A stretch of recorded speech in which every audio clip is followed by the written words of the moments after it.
Kana abdun bil amsi syaridan an siratillahi ta'ala mu'ridan an kalamihi wa sunnati nabiyyihi sallallahu alaihi wasallam munghamisan fi bihari syahawatihi wa ahwaihi thumma adrakathu hidayatullah subhanahu fasyarahallahu sadrahu lil islam wa ta'allama ahkamah thumma jatahada bi ta'atillah bi ada'i faraidihi wa jitinabi nawahihi wa iktharin nawafil minas salah was siyam was sadaqah fatala zaman ala dhalikal hal kana syaitan yugrihi min qablu bil fawahish wal munkarat bal an yuwaswisu ilaihi qailan ala tara kaifa asbahta al-an anta min khairati ibadillahi salihin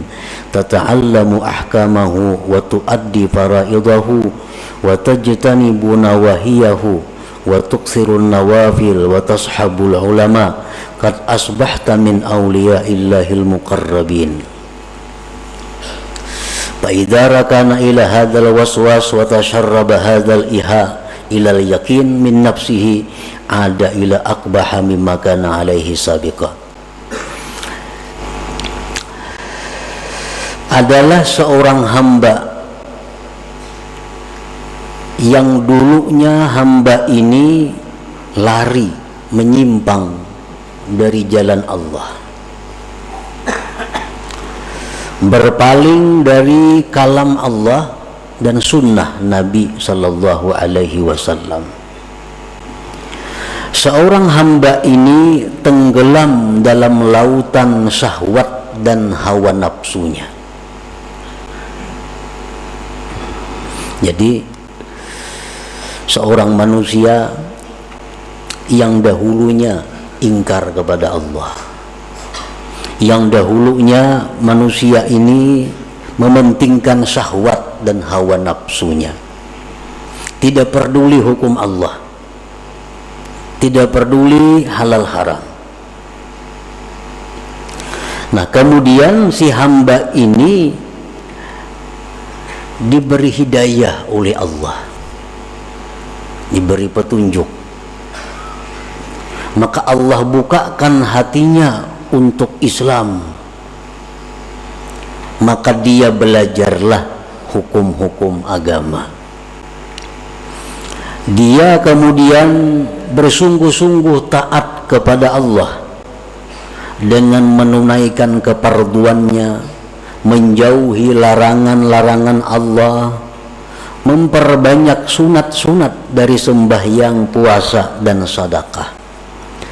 Dan lama masa yang demikian, artinya bertahun-tahun, berpuluh-puluh tahun, seorang hamba yang dulunya ingkar kepada Allah kemudian dapat hidayah, akhirnya berbalik ke jalan Allah, menuntut ilmu. Pekerjaannya sekarang ini yang dulunya jauh dari majelis ilmu, sekarang menuntut ilmu, ibadahnya kuat, zikirnya banyak.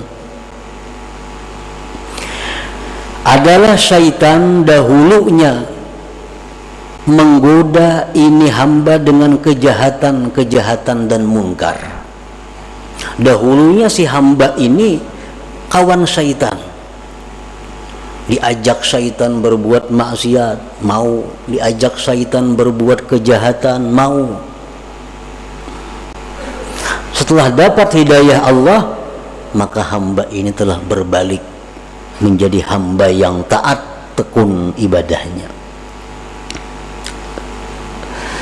Nah, sesudah hamba tadi tekun dalam ibadah, sungguh dalam menuntut ilmu, syaitan itu menggoda lagi kepada hamba ini. Tapi godaannya bukan seperti dulu, mari minum arak, mari berjudi, mari berzina, mari melakukan riba. Itu godaan dahulu, kada mampan lagi.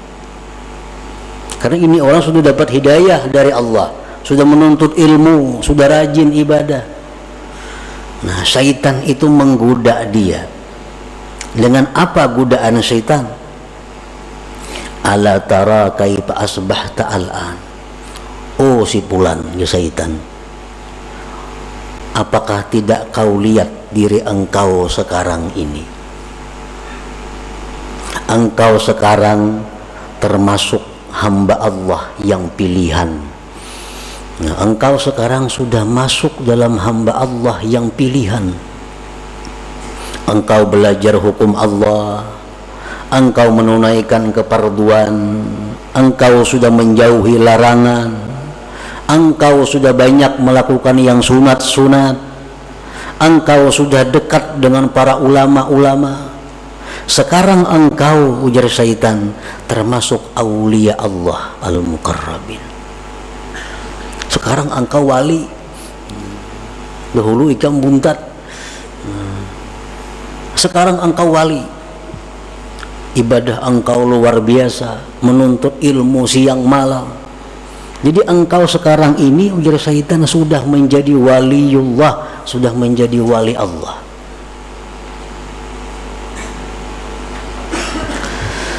Nah, apabila si hamba ini setuju dengan bisikan syaitan itu,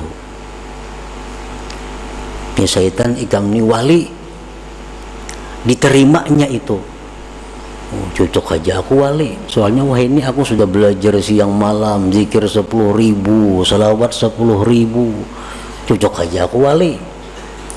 Nah, wa tasharraba hadzal iha ilal yakin, dan masuk ini bisikan kepada yakin. Akhirnya dia yakin, wah aku ini besar bujur-bujur wali. Ada ila akbaha mimma kana alaihi sabiqa, maka dia ini hamba kembali kepada sesuatu yang lebih jahat daripada dahulunya.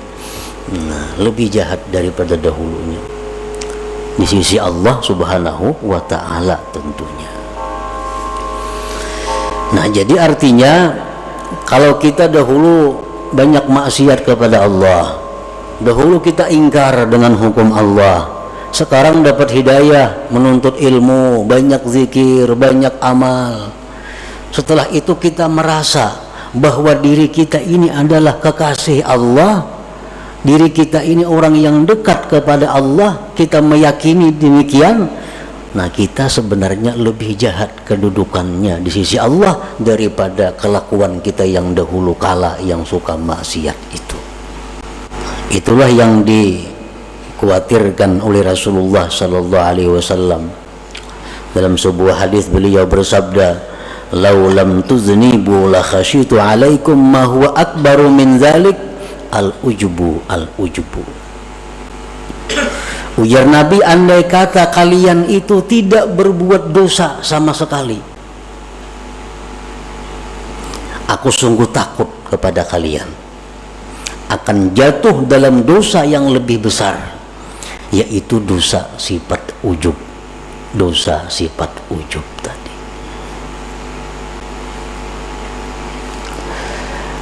Sayyidatina Aisyah radhiyallahu anha, beliau ditanya, mata yakunur rajul musi'a? Qalat idza zanna annahu muhsin. Kapan seseorang itu dikatakan jahat di sisi Allah? Ujar Aisyah menjawab, bila mana dia sudah menyangka dirinya baik. Bila mana kita menyangka diri kita ini sudah baik, berarti kita orang yang jahat di sisi Allah Subhanahu wa ta'ala.